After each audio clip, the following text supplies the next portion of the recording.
"Just the place for a Snark," the bellman cried as he landed his crew with care, supporting each man at the top of the tide by a finger entwined in his hair.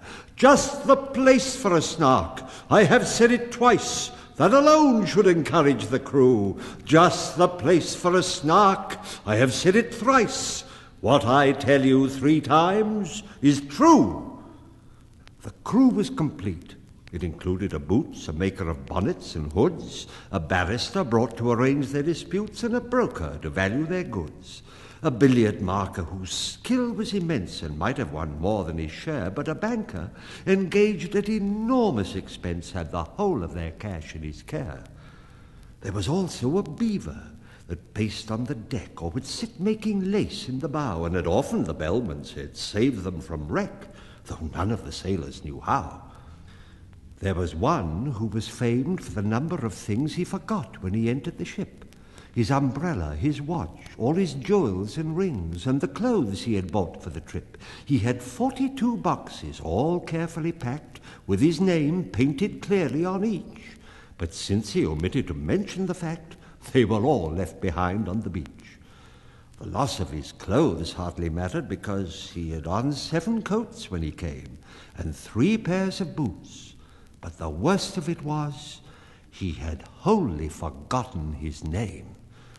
He would answer to "Hi," or to any loud cry, such as "Fry me," or "Frit him a wig," or to whatchamacallem, or what was his name? But especially thingamajig. While for those who preferred a more forcible word, he had different names from these. His intimate friends called him Candle Ends, and his enemies Toasted Cheese. His form is ungainly, his intellect small, so the bellman would often remark, but his courage is perfect, and that, after all, is the thing that one needs with a Snark. He would joke with hyenas, returning their stare with an impudent wag of the head, and he once went a walk, paw in paw, with a bear, just to keep up its spirits, he said. He came as a baker, but owned, when too late, and it drove the poor bellman half mad, he could only bake bride cake, for which I may state no materials were to be had. Now the last of the crew needs a special remark, though he looked an incredible dunce. He had just one idea, but that one being Snark. The good bellman engaged him at once. He came as a butcher, but gravely declared when the ship had been sailing a week, he could only kill beavers. The bellman looked scared and was almost too frightened to speak.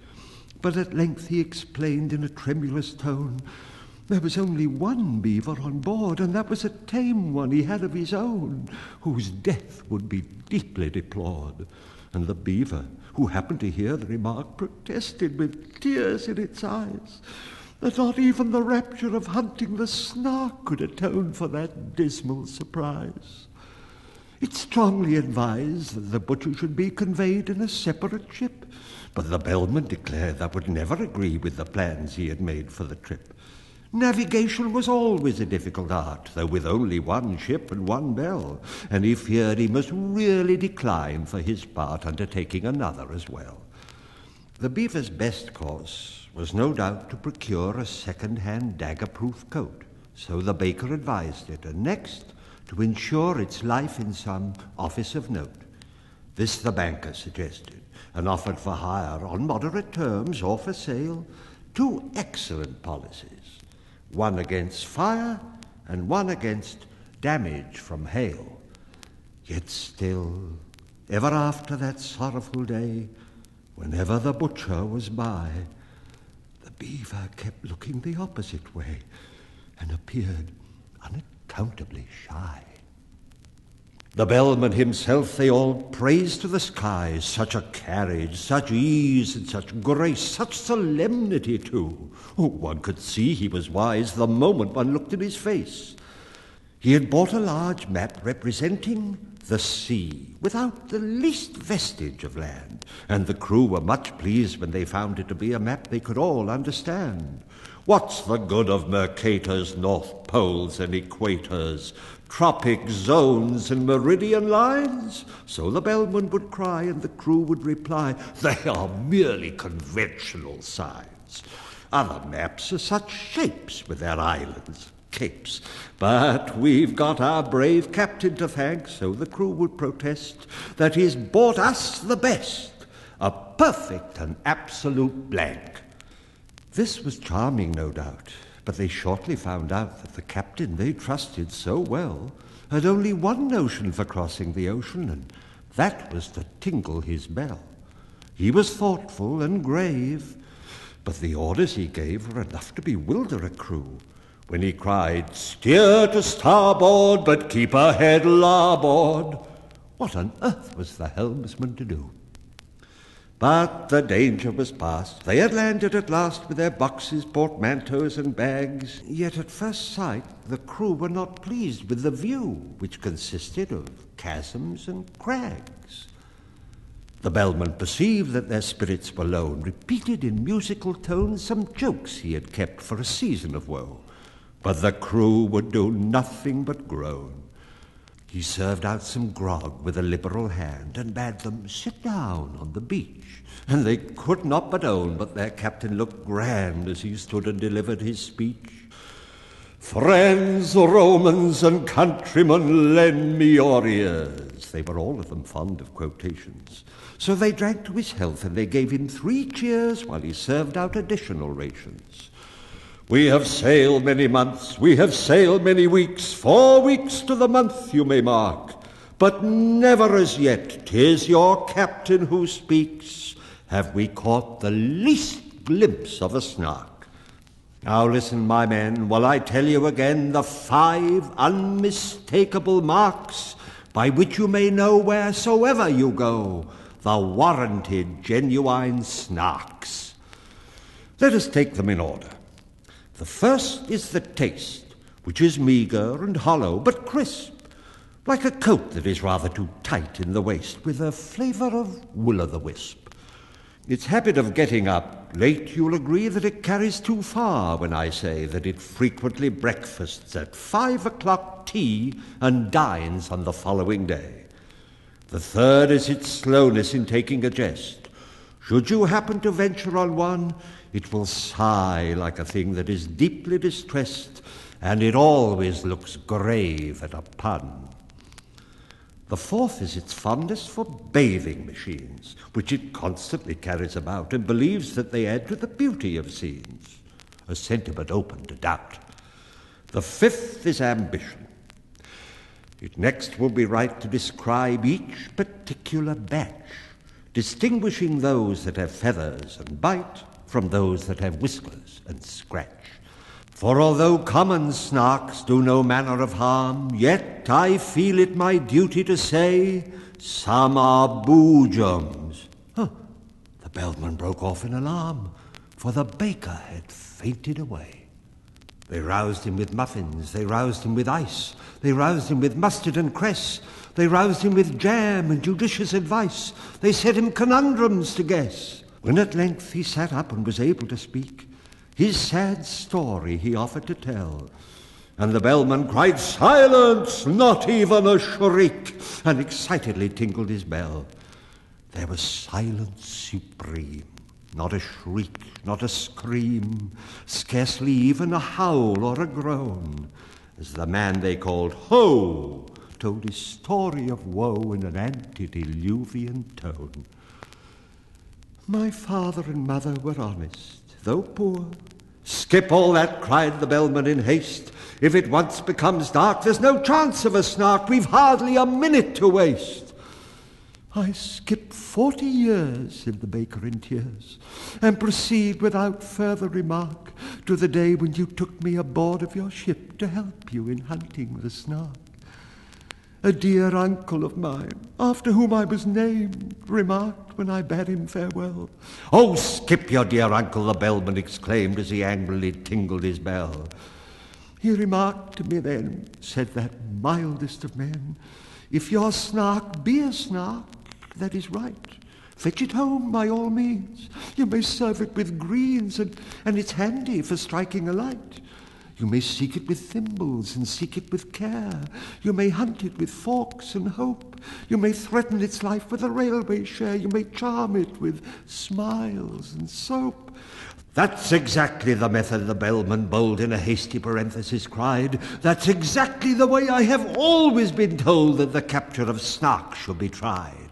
But oh, beamish nephew, beware of the day if your Snark be a boojum. For then you will softly and suddenly vanish away and never be met with again. It is this that oppresses my soul when I think of my uncle's last words. And my heart is like nothing so much as a bowl brimming over with quivering curds. It is this. We have heard that before, the bellman indignantly said, and the baker replied, let me say it once more. It is this that I dread. I engage with the Snark every night after dark in a dreamy, delirious fight. I serve it with greens in those shadowy scenes, and I use it for striking a light. But if ever I meet with a boojum, that day in a moment of this I am sure I shall softly and suddenly vanish away, and the notion I cannot endure. The bellman looked uffish and wrinkled his brow. If only you'd spoken before. It's excessively awkward to mention it now with the Snark, so to speak, at the door. We should all of us grieve, as you may well believe, if you never were met with again. But surely, my man, when the voyage began, you might have suggested it then. I said it in Hebrew. I said it in Dutch. I said it in German and Greek. But I wholly forgot, and it vexes me much, that English is what you speak. 'Tis a pitiful tale, said the bellman, whose face had grown longer at every word. But now that you've stated the whole of your case, more debate would be simply absurd. The rest of my speech, he exclaimed to his men, you shall hear when I've leisure to speak it. But the Snark is at hand. Let me tell you again, 'tis your glorious duty to seek it with thimbles, to seek it with care, to pursue it with forks and hope, to threaten its life with a railway share, and to charm it with smiles and soap. For England expects... I forbear to proceed. 'Tis a maxim tremendous, but trite, and you'd best be unpacking the things that you need to rig yourselves out for the fight. Then the banker endorsed a blank cheque, which he crossed and changed his loose silver for notes, and the baker with care combed his whiskers and hair and shook the dust out of his coats. The boots and the broker were sharpening a spade, each working the grindstone in turn, but the beaver went on making lace and displayed no interest in the concern. The maker of bonnets ferociously planned a novel arrangement of bows, while the billiard marker with quivering hand was chalking the tip of his nose. But the butcher turned nervous and dressed himself fine with yellow kid gloves and a ruff, said he felt it exactly like going to dine, which the bellman declared was all stuff. The beaver went simply galumphing about at seeing the butcher so shy, and even the baker, though stupid and stout, made an effort to wink with one eye. Be a man, cried the bellman in wrath as he heard the butcher beginning to sob. Should we meet with a jujube, that desperate bird, we shall need all our strength for the job. They sought it with thimbles, they sought it with care, they pursued it with forks and hope, they threatened its life with a railway share, and they charmed it with smiles and soap. Then the butcher contrived an ingenious plan for making a separate sally, and had fixed on a spot unfrequented by man, a dismal and desolate valley. But the very same plan to the beaver occurred. It had chosen the very same place, yet neither betrayed by a sign or a word the disgust that appeared in his face. Each thought he was thinking of nothing but Snark and the glorious work of the day, and each tried to pretend that he did not remark that the other was going that way. But the valley grew narrow and narrower still, and the evening got darker and colder, till, merely from nervousness, not from goodwill, they marched along shoulder to shoulder. Then a scream, shrill and high, rent the shuddering sky, and they knew that some danger was near. The beaver turned pale to the tip of its tail, and the butcher felt even more queer, till he thought of his childhood, left far behind, that blissful and innocent state. The sound so exactly recalled to his mind a pencil that squeaks on a slate. "Ah, 'tis the voice of the Jube," he suddenly cried, "this man that they used to call Dunce. As the bellman would say," he added with pride, "I have uttered that sentiment once. 'Tis the note of the Jube. Keep count, I entreat. You will find I have told it you twice. 'Tis the song of the Jube. The proof is complete if only I've stated it thrice.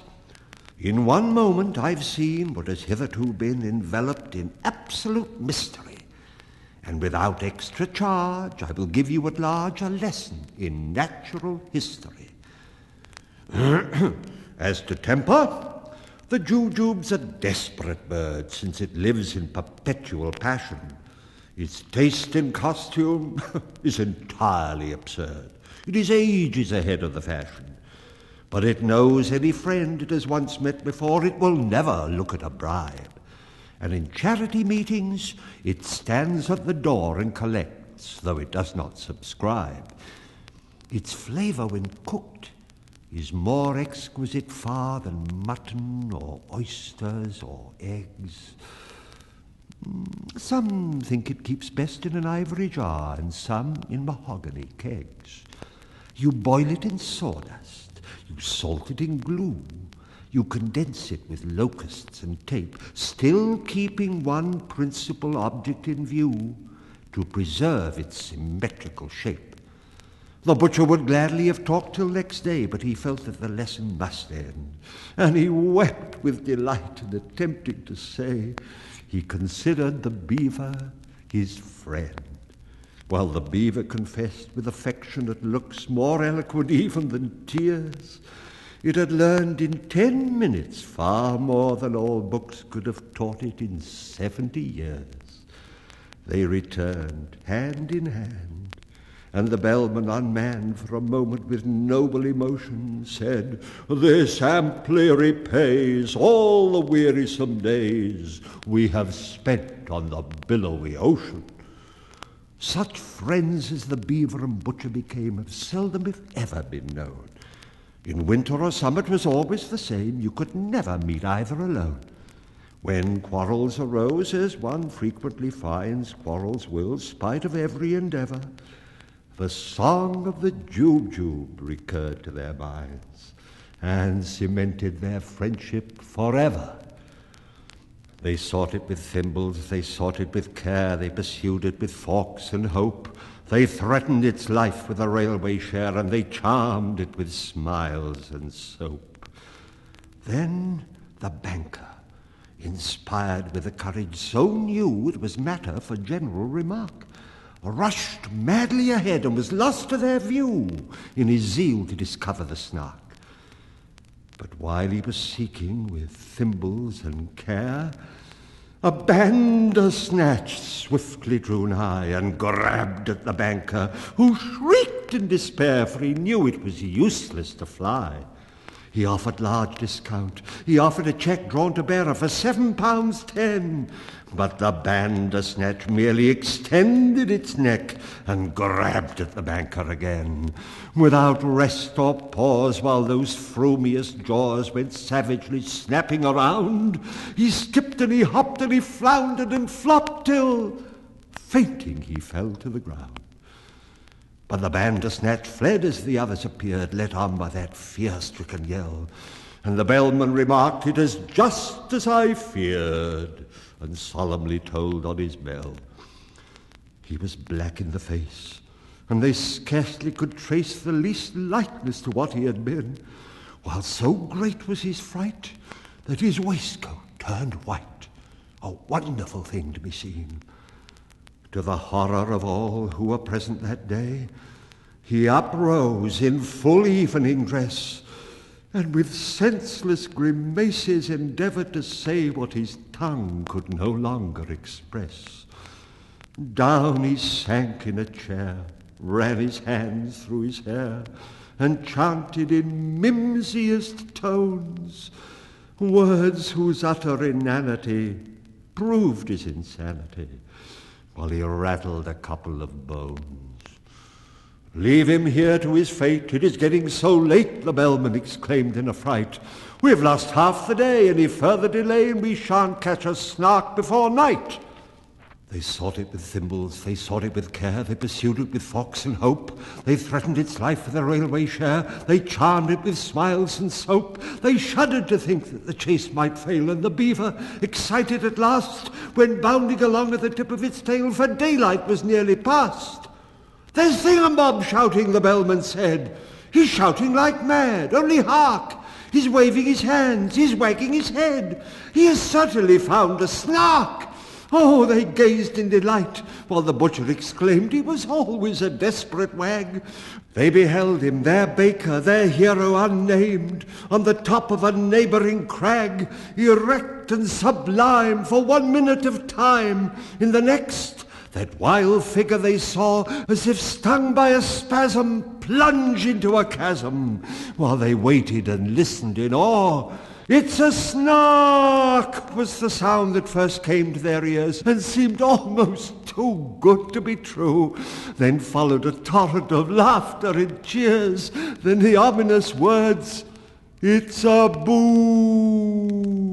Then silence.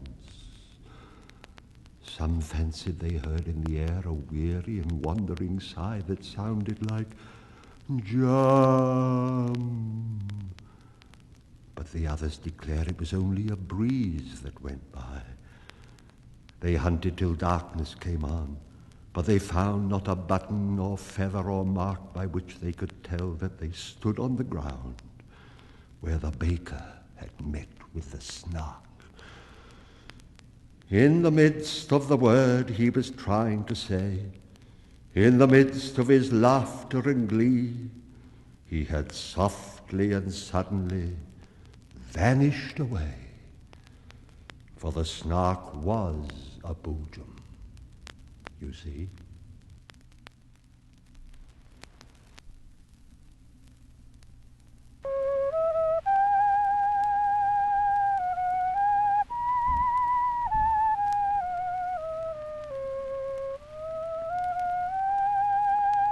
Hamlin Towns in Brunswick by famous Hanover City. The river Weser, deep and wide, washes its wall on the southern side, and a pleasanter spot you never spied. But when begins my ditty, almost 500 years ago, from vermin was a pity. Rats.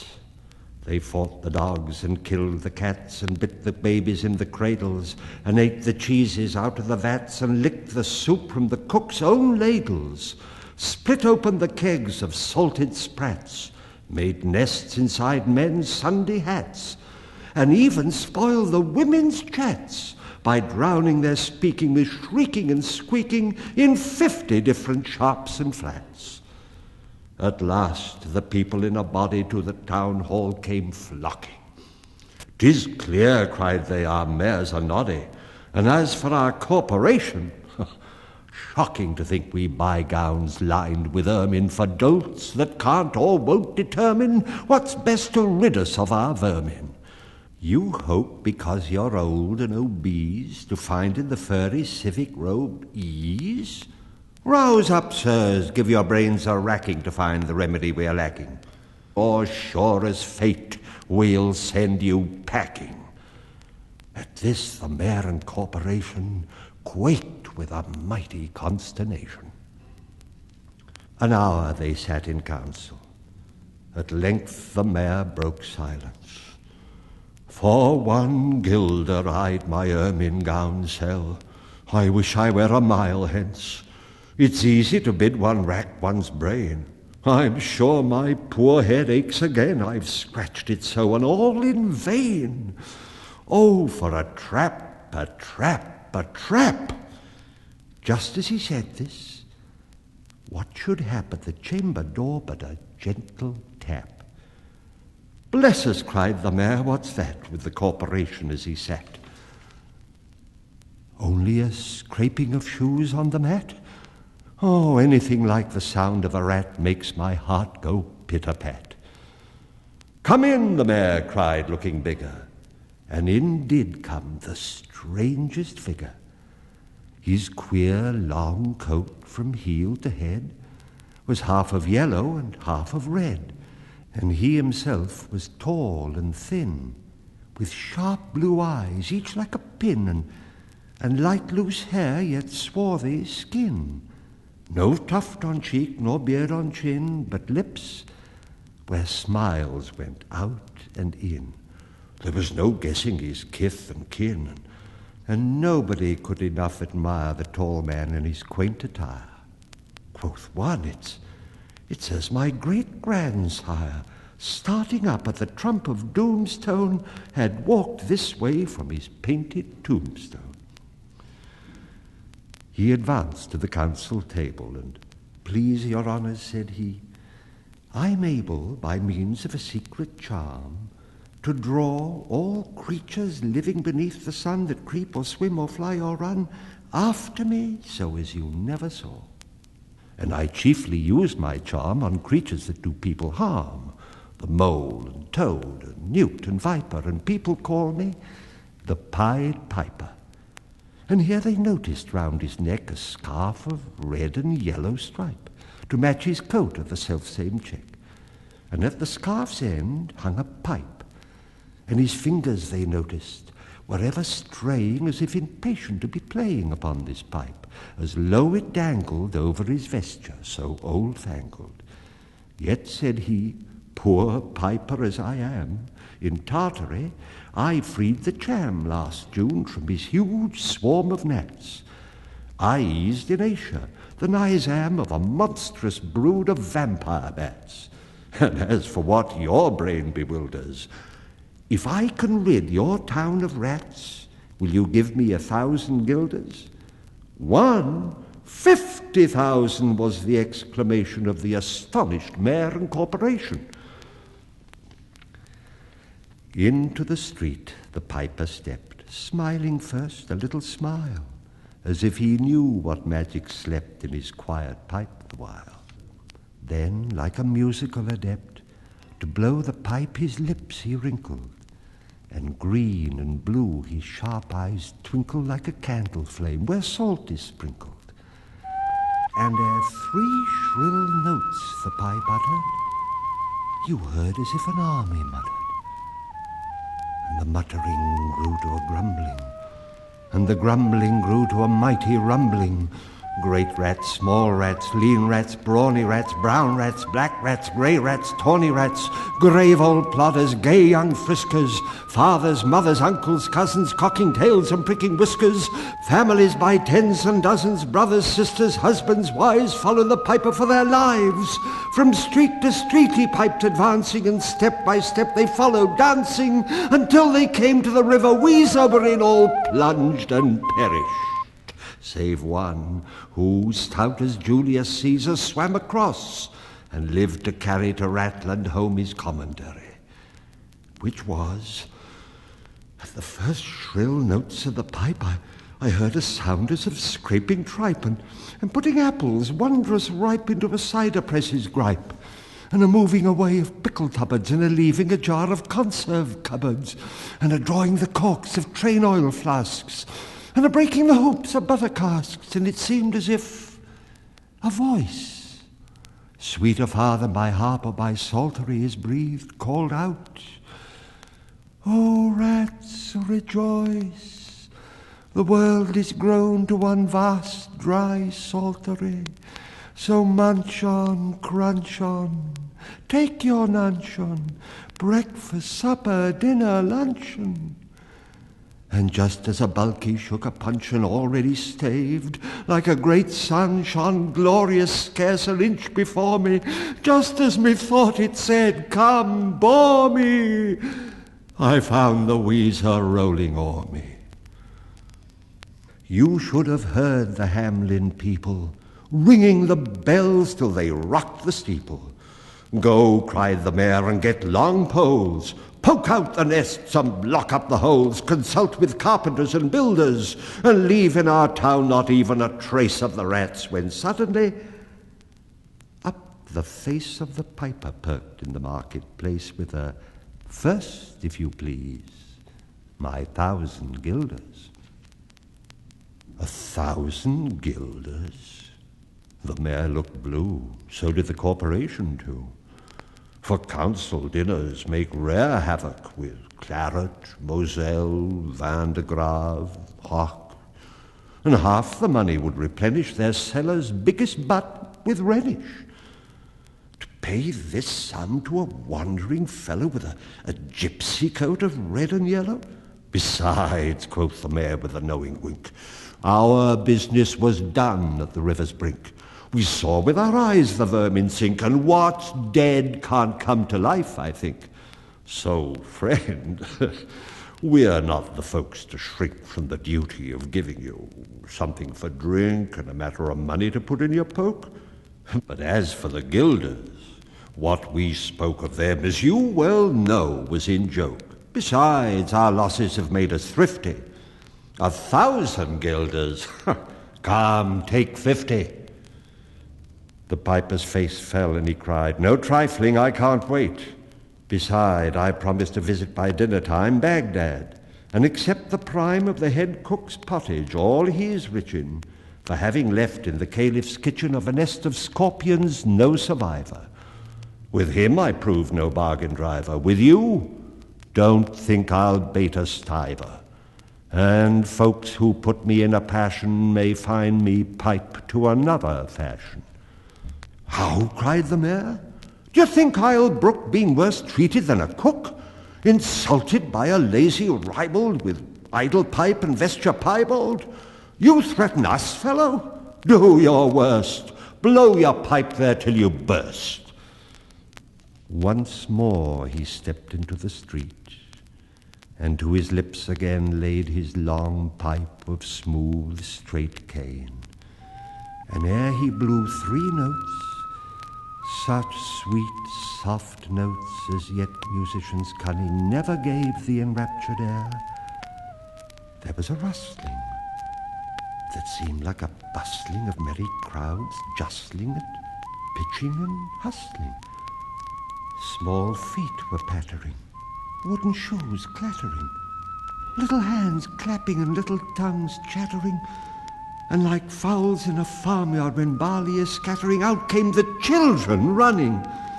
All the little boys and girls with rosy cheeks and flaxen curls and sparkling eyes and teeth like pearls, tripping and skipping, ran merrily after the wonderful music with shouting and laughter. The mayor was dumb, and the council stood as if they were changed into blocks of wood, unable to move a step or cry to the children merrily skipping by, and could only follow with the eye that joyous crowd at the piper's back. Oh, but how the mayor was on the rack, and the wretched council's bosoms beat as the piper turned from the high street to where the Weser rolled its waters, right in the way of their sons and daughters. However, he turned from south to west, and to Koppelberg Hill his steps addressed, and after him the children pressed. Ah, great was the joy in every breast. He never can cross that mighty top. He's forced to let the piping drop, and we shall see our children stop. When lo, as they reached the mountainside, A wondrous portal opened wide, as if a cavern was suddenly hollowed, and the piper advanced, and the children followed, and when all were in to the very last, the door in the mountainside shut fast. Did I say all? No. One was lame, and could not dance the whole of the way. And in after years, if he would blame his sadness, he was wont to say, "It's dull in our town since my playmates left. I can't forget that I'm bereft of all the pleasant sights they see, which the piper also promised me. For he led us," he said, "to a joyous land, joining the town, and just at hand, where waters gushed, and fruit trees grew, and flowers put forth a fairer hue, and everything was strange and new. The sparrows were brighter than peacocks here, and their dogs outran our fallow deer, and honeybees had lost their stings, and horses were born with eagle's wings. And just as I became assured my lame foot would be speedily cured, the music stopped, and I stood still and found myself outside the hill, left alone against my will, to go now limping as before, and never hear of that country more.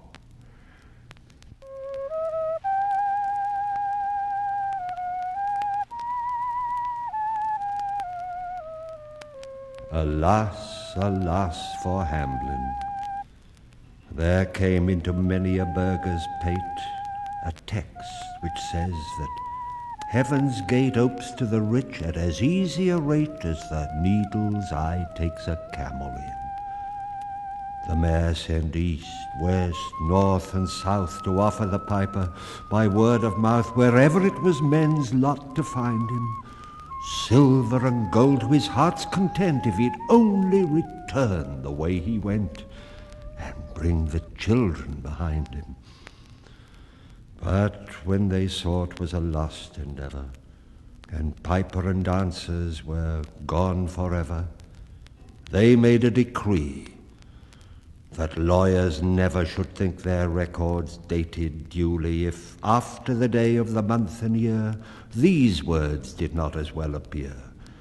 And so long after what happened here on the 22nd of July, 1376, and the better in memory to fix the place of the children's last retreat, they called it the Pied Piper's Street, where anyone playing on pipe or tabor was sure for the future to lose his labor. Nor suffered they hostelry or tavern to shock with mirth the street so solemn. And opposite the place of the cavern, they wrote the story on a column, and on the great church window painted the same, to make the world acquainted how their children were stolen away. And there it stands to this very day. But I must not omit to say that in Transylvania there's a tribe of alien people that ascribe the outlandish ways and dress on which their neighbors lay such stress to their fathers and mothers having risen out of some subterraneous prison into which they were trepanned long time ago in a mighty band out of Hamlin town in Brunswick land. But how or why, they don't understand. So, Willie, let you and me be wipers of scores out with all men, especially pipers. And whether they pipe us free from rats or from mice, if we've promised them aught, let us keep our promise.